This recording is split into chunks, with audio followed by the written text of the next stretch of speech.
Isang beses lang tayo mabubuhay sa mundo.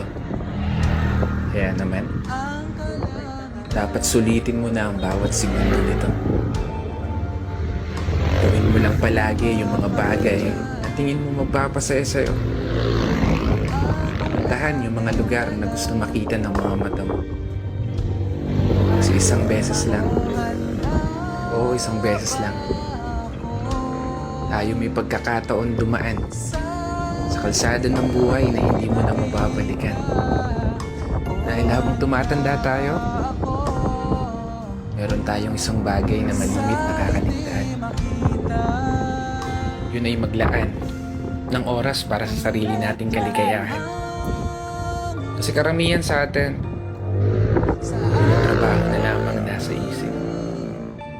Sa pagtulog na lang dinadaan yung pahinga habang namamasyal sa panaginip.